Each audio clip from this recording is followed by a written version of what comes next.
Welcome everyone to Courageous Parenting, transforming challenges into opportunities. We have a great pleasure welcoming amazing speaker, Angele Lamothe, and she is a powerhouse. So let me just jump in and tell you firstly our vision. So we are here and we are committed dearly to empowering parents and children by building connection with love. And Angele today is going to talk about the power of choice and how gratitude can transform your life. Welcome, Angele.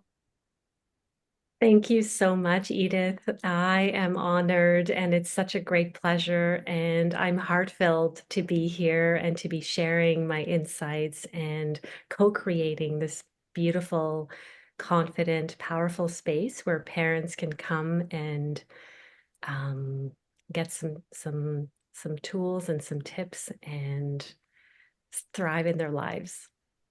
Thank you. Thank you so Absolutely. much, Angel. Most of you don't know me. I am Edith Wolek. I'm a transformational leadership coach, Amazon best-selling book author, and we are here creating amazing resources and tools and support.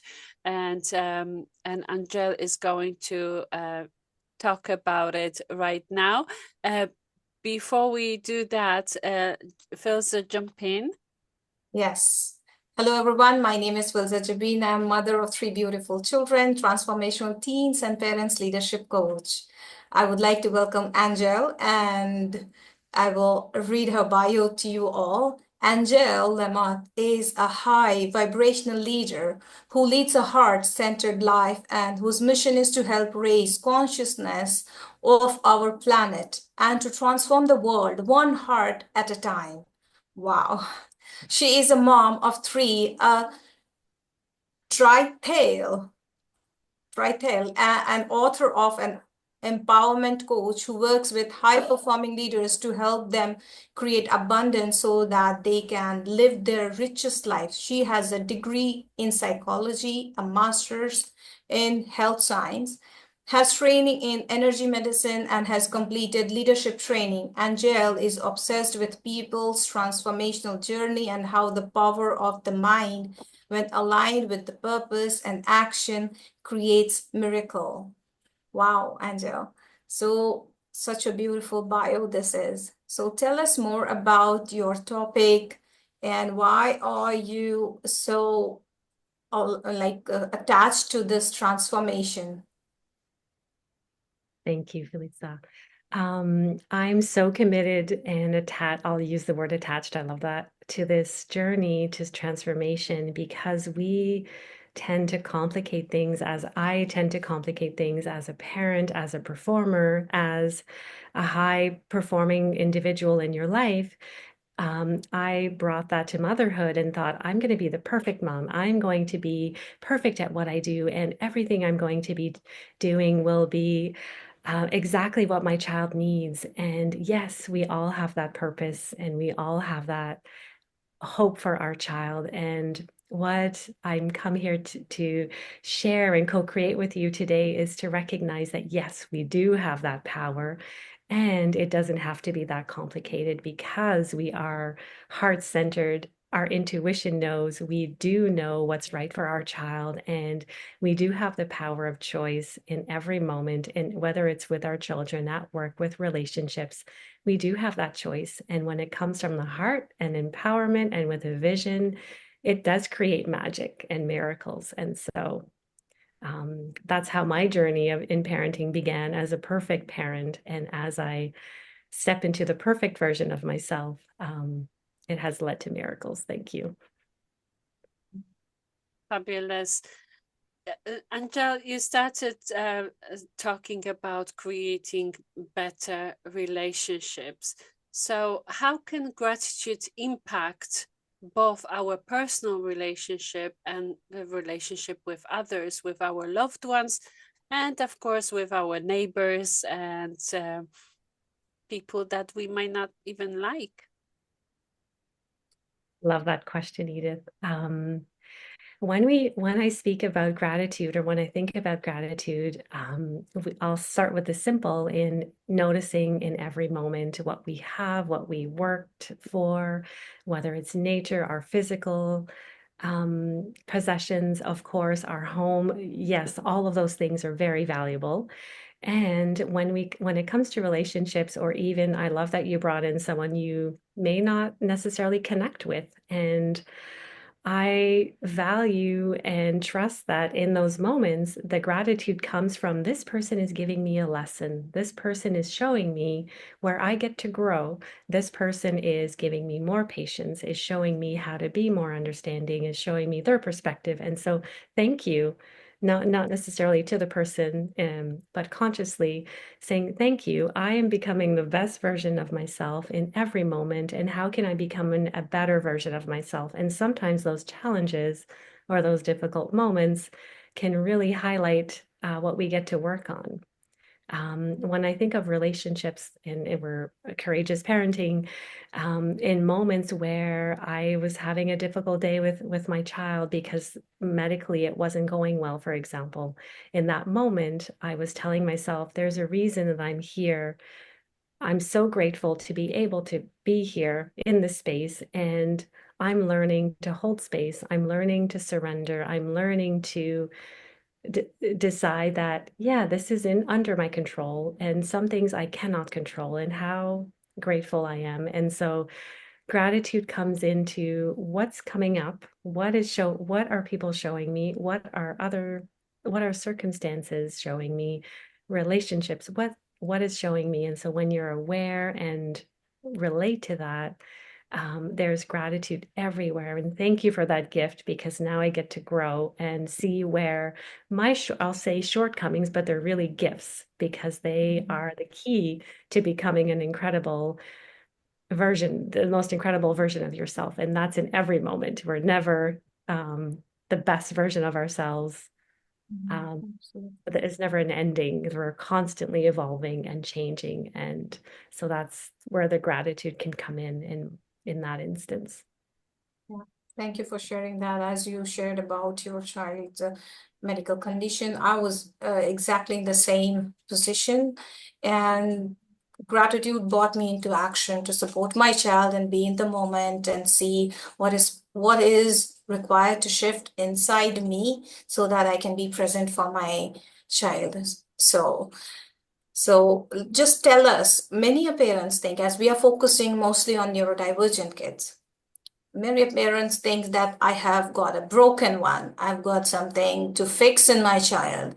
It's very hard for them to be in gratitude in the moment when there is a lot of chaos going on. So do you have some daily routine or practice or something to tell to those parents who are struggling every day, every moment, being in anxiety? Absolutely. I have a non-negotiable daily routine, and I understand that when you are in in the thick of the moment, when things are chaotic, as you used, I understand that sometimes it's not even possible. And so in that moment, even 1 minute, 2 minutes for a hot tea, I'll come back to my routine. But you may not relate in a moment of chaos or panic to, I don't have time to do this. And so you get to take that time, even if it's 1 minute, to for something that brings you joy. And so something that will bring you joy in that moment, bring you in that moment, connect you to gratitude, to joy. But coming back to my daily routine when things are out of that chaos, if you're thinking of an acute medical condition, for example, putting ourselves first. We are so trained in Western society, in a high performing as mothers, to put everyone else in front of us, because that's our job. And a good mom does that. And also, an incredible mom puts herself first. And that doesn't mean you are selfish. It means you are selfless, and giving yourself tools and that space to be the most incredible version of yourself, and that amazing mom to show up, to be there, to have that space. And so I find mornings a magical time, but you get to find time, parents get to find time, moms, dads get to find times that work for them, even if it's 5 minutes to connect, whether you like meditating, breathing, being outdoors, and exercise. Of course, 15 minutes to an hour is ideal, but I recognize that some days it is not possible, whether even a podcast or a music, something that moves you, something that brings you joy in that moment. It can be a gratitude walk, a 5-minute walk outside to look at trees and to notice every single thing that's beautiful in that moment. And it takes 5 minutes. Even in hospital hallways, I would escape myself for a few minutes and wow, this is a beautiful painting. Isn't it amazing to have paid healthcare or to have access to insurance or to have access to all of these amazing um, this amazing team that is able to be here for my parent and my child, for parents and my child, any of those things. I can go into details as to, my daily routine, but simply it doesn't have to be complicated. As long as you take that time to reconnect and recharge, whatever that looks like, and that might just be a hot tea, a walk, a hot tea, or the help of a friend, or accepting a dinner that your family is bringing without guilt because you're not perfect. You don't have it all together because you can't do meals and be at the hospital and so giving yourself space to breathe and to just be and connect to joy, whatever that joy brings you in that moment. I love, Angel, that you combine making a tea or something small or going for a walk and then adding gratitude to it, because that takes your head out of whatever you are in, and then you can focus on being in gratitude towards anything around us in that moment and disconnecting with everything else. I love this. So can you talk a little bit about how can being in gratitude specifically impact our emotional and mental health? I love that. And so I just want to start by saying gratitude doesn't ignore, it doesn't store and stuff our feelings. I think there's a misconception sometimes as everything's perfect. I don't, I'm in gratitude. We do get to acknowledge the feeling. These are very powerful, uncomfortable feelings that are valid to you in that moment. They are valid. They are hard. They're real. And we also have the choice to shift that and yes, acknowledge that it's very difficult. Those emotions are real, but I'm going to put them on the shelf for now. And I'll come back to them when I'm not in this heightened sense. And so in that moment, bringing you to gratitude, yes, it is bringing you to the present moment because that's all you can control. But also, it is a really high vibrational.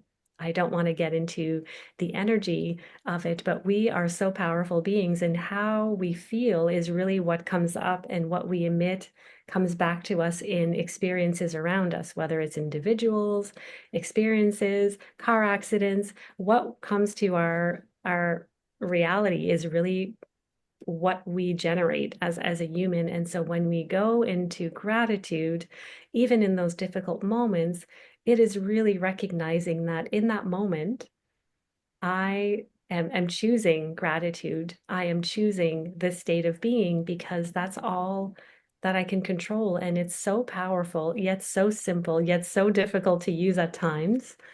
So that gratitude really brings you back to that moment, but mostly not stuffing feelings, not being grateful to have the ability. And the universe really only gives you what you can handle. And so that's how powerful you are in that moment to be able to, and your thoughts are so powerful that we can choose to see it in however way we want.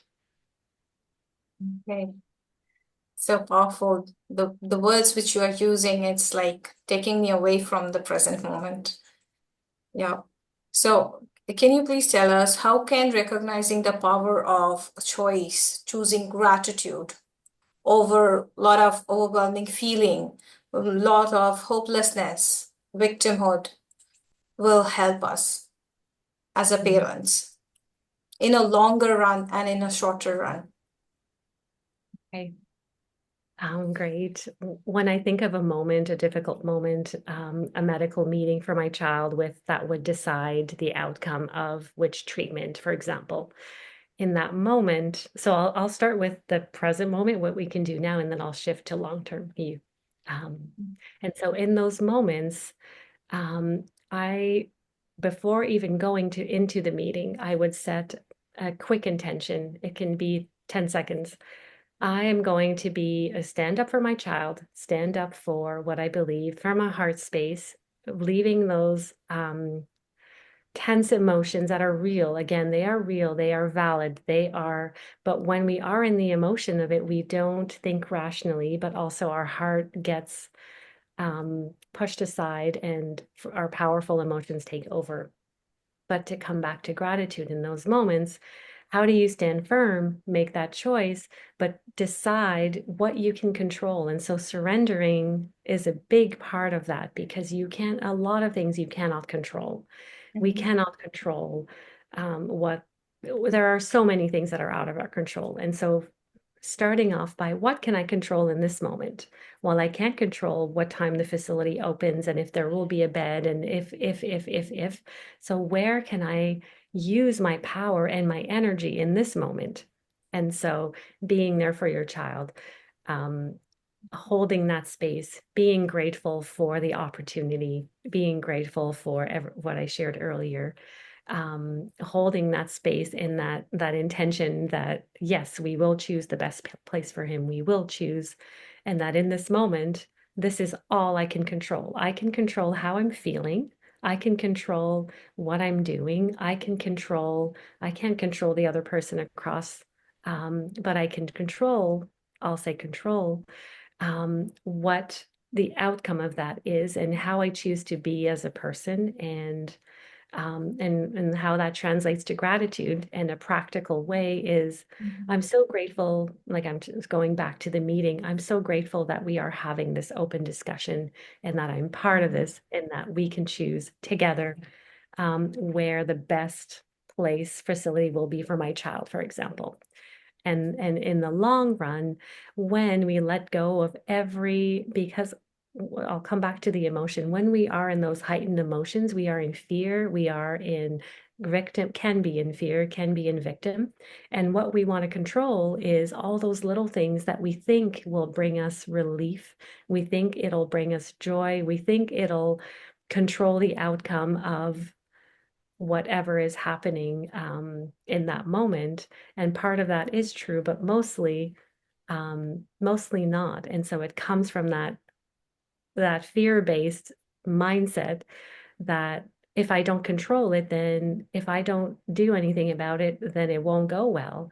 And so what can you control in that moment is, yes, being grateful for all those little things. And in the long term, it really does have a significant impact on the everything. And so that surrendering is not letting go. That surrendering is not saying, I'm just going to let the medical team decide what's best for my child. You know what's best for your child, but it's knowing what you can control and cannot. And gratitude is such a powerful way to control that in that moment. Even when I'm using the meeting as an example, when it's not going well. Okay, I'm grateful that they really showed me by the way they answered that I'm not really aligned, or I don't really want my child to go to this facility or have this treatment, but I'm grateful that they took the time.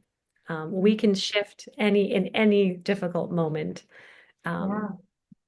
So I'm glad that you shared this, like being in gratitude in the moment will definitely give a bigger impact in the longer run. If I'm destroying the moment by staying in anxiety, by staying in the fear, I am destroying every moment, and it is multiplying into a bigger situation later on. So shifting here with intention. So that's amazing. That's beautiful what you said. Thank you for sharing that with us. So would you like to share some of your routine, your own gratitude practice routine?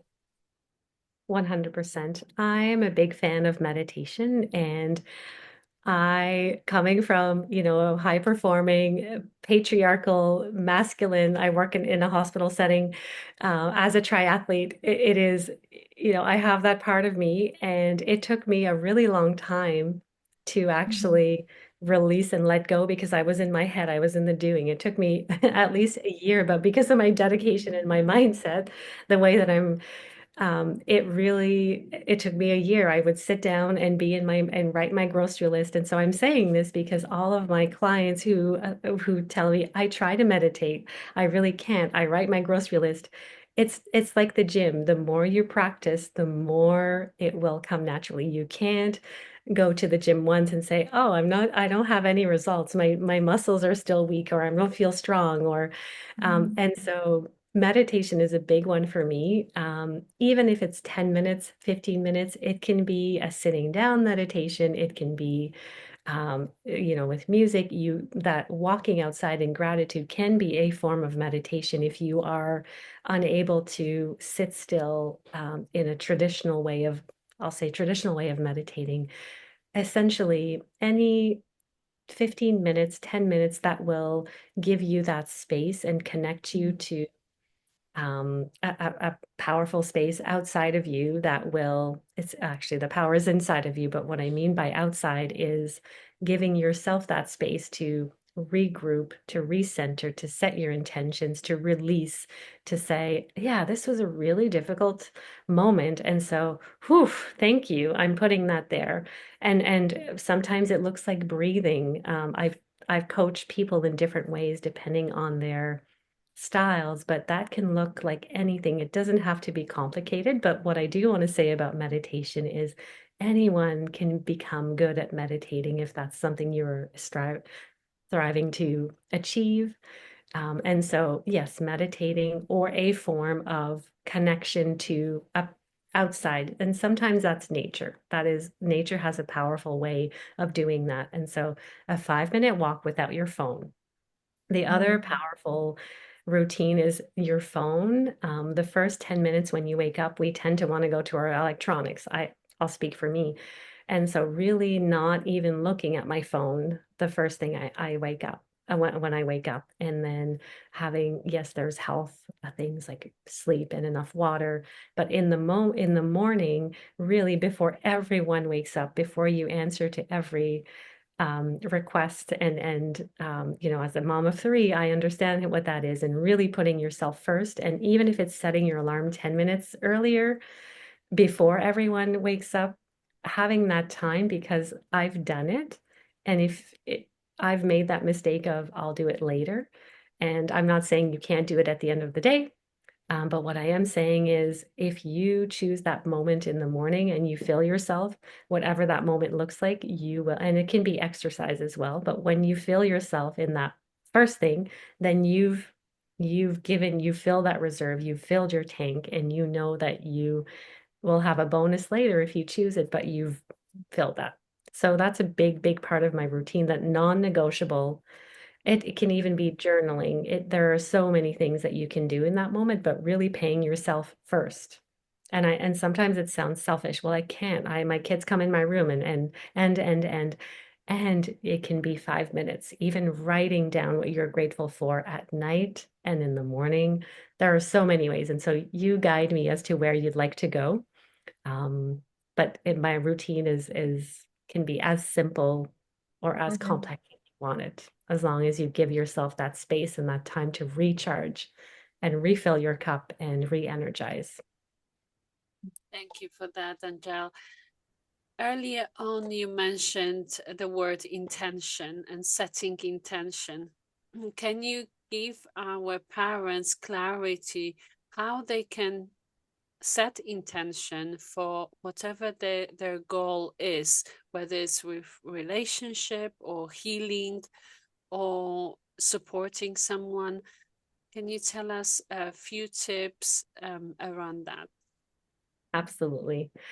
Um, Setting an intention is really powerful, and it can be as simple as when you wake up in the morning, today I'm going to be joyful. Today I'm going to be happy. Today I'm going to have an impact. Today, whatever comes my way, I will embrace it. Those are very easy, simple ways. You can write it down. It can be 3 things with your gratitude list. Before medical meetings, I would set an intention, like it takes 2 seconds, even before stepping into the room. So every conversation, like before a meeting this morning, our beautiful summit meeting this morning, in every moment, you can set the intention and come back to the present moment and say, who do I want to be? What's my intention? So yes, we have goals. So intention can be a goal, a long-term goal, what you're aspiring to do, what your intention is. It can be linked to your long-term goals, but it can also be how your emotional, how you will present yourself in that moment. What do you want others to take away from your meeting? And so setting the intention of, yeah, so for example, the medical meeting, this will be the enlightening medical, or the meeting will be focused, and I'll direct and I'll be joyful, but and I will ensure that we get our goals. And so in the moment, yes, you set the intention, but also connecting to what your vision is or what your goal is, what your steps are. It doesn't have to be complicated, but checking in to make sure that, oh, we are on path, and okay, we're not on path. And so directing if we're talking about a meeting, for example. Intentions as parents, we have the beautiful opportunity of becoming the best version of ourselves in every moment, and coming from guilt or coming from, oh my gosh, I messed up today. No one wakes up one morning and says, today I'm going to mess up my child. We are doing the best that we can in every moment and giving yourself grace. And so coming back to intention, sometimes that's even taking a moment to say, wow, that wasn't my best answer. I realize I was tired, I was stressed. I know I can do better. And so hugging yourself, giving yourself that grace, that permission to be imperfect, but really holding that space for yourself and setting the intention that I'm going to do better next time. And so an intention can even be, I'm doing my best, and I know I can do better. When we talk about long-term goals, there's, ways to set intentions, but there's always that space, and it brings you back to the present moment, and then also tying it to gratitude in that moment.